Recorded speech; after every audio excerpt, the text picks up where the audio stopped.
The first case of a global plant virus was discovered 3 years ago, and it has since ravaged the majority of our ecosystems. Eating virus-infected food causes severe autoimmune diseases, and the loss of plant life has reduced the amount of oxygen in the atmosphere by 10%, increasing the number of natural disasters around the world. The world's leading research laboratories have been unable to develop a cure, and people are beginning to believe that the planet is doomed. The only hope is Dr. Stephen's Project Gemini, which revolves around 2 ancient alien artifacts discovered by paleontologists who believe the objects are 4 billion years old, before there was any kind of life on Earth. Stephen's team has replicated the super tough materials that the sphere and engine are made of, and this engine has enabled them to build a ship that can fly unmanned and find a suitable planet to terraform. The sphere is used to create life and works thanks to dozens of commands that the team has finally finished decoding. It is also proof that aliens created life on Earth. A team of doctors and military pilots will travel to the solar system TAS, which is several hundred light years away, to create Earth 2.0 with the sphere. Stephen has a wife named Amy who opposes him going on this mission. She still comes to the base on the day of the launch to try to stop Stephen from leaving, but she is late and must watch the ship leave the planet. When the ship leaves the atmosphere, an unusual crack appears on the alien sphere, indicating that they are not alone. The ship opens a warping portal using alien engine technology, allowing them to travel across the universe. However, as soon as they reach the other side, the systems report an error. They have not arrived at TAS, but are instead somewhere unknown. Stephen blames engineer Peter for this, claiming he made a mistake when entering the coordinates, and has relieved him of his duties for the time being. While resting, Stephen thinks about Amy, but also about the first time he activated the sphere, which allowed him to see some strange humanoid form that quickly vanished. Following that, Stephen instructs the team to try to set the jump trajectory to figure out where they are. But this is impossible because all of their data is jumbled, as if they moved between the 3rd and 4th dimensions. Meanwhile, Peter leaves his bunker and steals one of the security cameras to inspect the sphere on his own. At that point, the computer reports that someone has opened the repair airlock and that an unidentified object is approaching. To everyone's surprise, they notice a frozen Peter floating outside. Dr. David believes Peter ended things because he couldn't bear the consequences of his mistake. But Dr. Leona refuses to believe it because she's known Peter for 8 years and he wasn't that kind of guy. Stephen chastises her for crying over the man who has doomed humanity and orders her to take over Peter's responsibilities from now on. Later, David reveals that when his daughter died, he almost ended things as well, but he decided he could be useful instead. He feels useless now that the mission is over, but Stephen assures him that they will find a solution. At that point, the ship encounters a planet made of volcanic rock. It lacks oxygen, but the outside environment isn't hostile, so they'd only need breathing masks. Stephen believes it is the best option for carrying out their plan and is eager to land.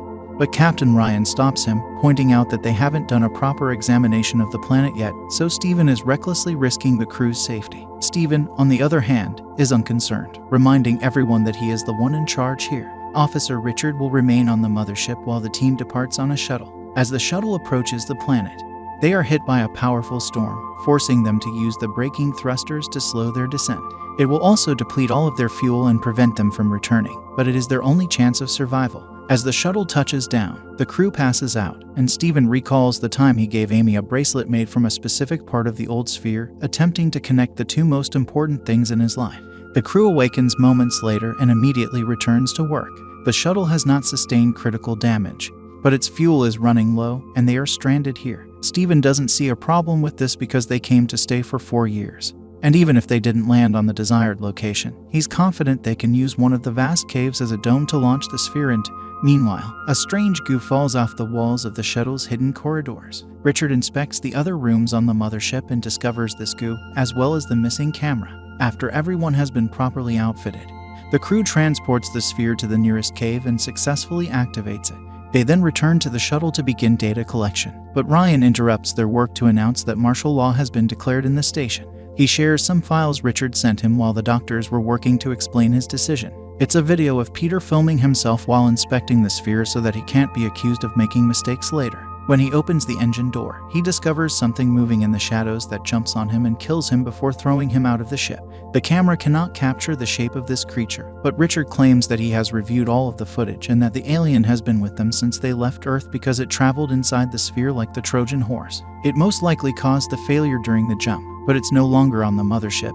It's gone down to the planet with the shuttle. Richard is able to track it down because the alien causes interference in the electromagnetic field, which explains the poor recording. David interrupts the conversation because he notices something strange on the system. The sphere is running a different program than the one they uploaded. Steven wishes to return to the sphere, but Ryan stops him, reminding him that he will no longer allow him to lead and accusing him of keeping secrets. Ryan reveals that Richard discovered footage of Steven seeing that strange shape back on Earth months ago, indicating that he was aware of the threat but failed to alert anyone, implying that Peter's death is his fault. Offended by this accusation, Steven rushes out of the room, remembering all of the time and effort he and David put into this project. Steven wasn't sure David should have come with them because he was still grieving, but David persuaded him that he was fine and wanted to make the world a better place so that other children wouldn't die like his daughter. Steven then approaches David and asks him to accompany him through the airlock to check on the sphere. David does not want to disobey Ryan, but Steven persuades him by reminding him of his daughter and the planet's future. As soon as they arrive at the cave, they notice that the sphere is producing alien life forms faster than it is producing life on Earth due to a change in the setting.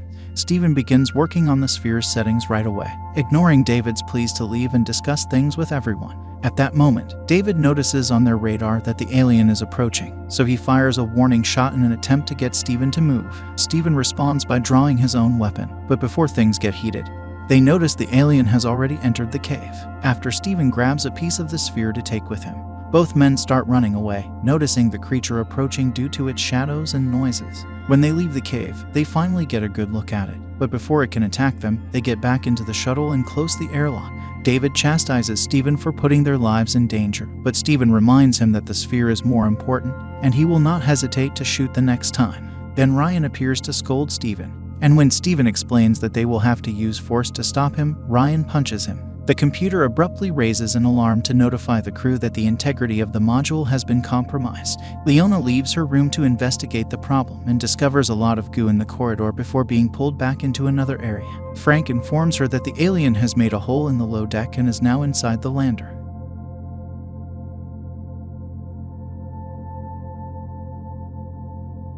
The lights go out in an instant, and a strange noise can be heard coming from behind the plant units. This indicates that the alien has arrived, so Frank pushes Leona out of the room, and as she runs down the corridor, she hears Frank's screams as the alien kills him. Leona tells the rest of the team what happened in the control room, prompting Ryan to scream at Steven for bringing the alien back with him. The creature entered the ship through a hole in the hull. It also damaged the generator, and the cameras aren't working, so they've lost contact with Richard and can't see the rest of the ship. Their only option is to go to the backup generator and reconnect everything, which will be extremely difficult if they can't find the creature, prompting Steven to volunteer to go because it's his fault. Steven carefully makes his way to the generator with his weapon drawn and manages to restore the communication system. The team can now track the alien and warn Steven that it is close by, but as soon as Steven tries to flee, he starts hearing those noises. Fortunately, Ryan thinks quickly and drags him back into the control room using a metal rope. The team then devises a plan to smoke the alien out of the ship. While Steven waits outside to act as bait, Leona opens the airlocks and the lab door, rushing to another room as the alien emerges. The alien quickly makes its way through the airlocks, but when Richard tries to start the engine to burn it out, he is unable to do so because the alien is interfering with the signal. Steven flees for his life, and Leona arrives to assist him, but the alien appears, and Richard regains access to the engine. As the creature is hit by the fire, Steven and Leona rush back inside, but this isn't enough to kill it, and it tries to reach Steven, who is being dragged inside by David. The tentacle of the alien injures David's arm just as they close the door, leaving the creature's limb inside. While the beast returns to the cave, Ryan closes the airlocks and the others begin resealing the hole. Moments later, the team discovers Frank's body, and while Leona decides to end things for herself out of grief, Steven considers Amy once more. She had tried to persuade him not to leave by explaining that she was working on a vaccine.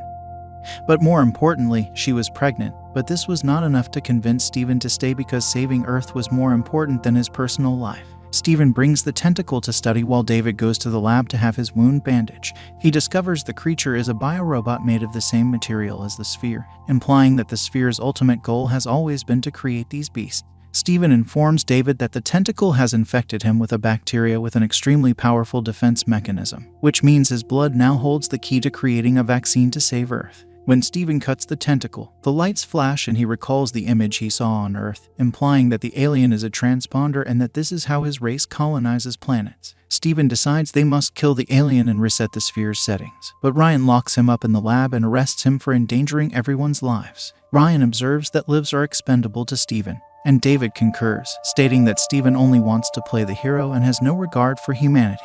This reminds Stephen of her previous argument with Amy, who accused him of having a savior complex before throwing away her bracelet. Stephen continues his research in the lab and develops a theory that Richard confirms when he examines the travel logs. They did not jump through space, but through time. They're still on Earth, but it's 4 billion years before life began, and the clone sphere they brought is the same one paleontologists discover later in the future. Ignoring the fact that David's wound is worsening, Stephen becomes excited when he realizes the sphere fragment he grabbed earlier is the same one he will use to make Amy's bracelet in the future. So he proceeds to write a message on it to teach Amy how to activate the sphere they left behind.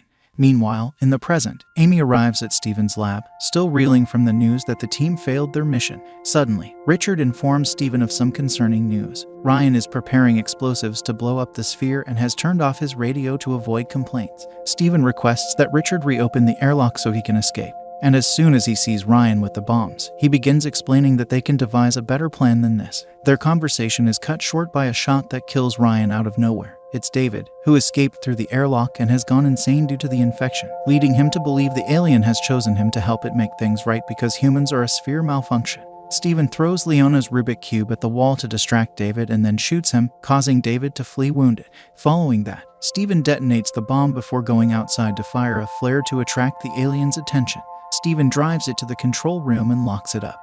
But as he runs down the corridor, David fires on him and pushes him into hiding. At that moment, the alien bursts through the door and approaches Stephen, who manages to knock it off with a quick shot. As Stephen begins to flee, the alien pursues him, and when he returns to the control room, he runs into David, who attempts to kill him. His actions are halted when the alien appears and kills him first, allowing Stephen to flee the shuttle just before the bomb explodes and kills the beast. Richard, who is trying to contact anyone alive, wakes Stephen up after he passes out outside for a few seconds. Richard wants to help, but the storm is too strong, so Stephen tells him to stay back while he returns to the cave to use the sphere. Meanwhile, Amy discovers her bracelet again and notices the message, so she uses it to activate the sphere as well. At that point, husband and wife reconnect in a fusion of past and present, and Stephen rushes to share the vaccine formula before expressing his love as the connection is cut off. Stephen dies in the cave due to a lack of oxygen, and Amy sobs as she realizes she is now a widow. Amy is now raising a very healthy baby thanks to the vaccine that is now assisting the Earth in becoming a better place.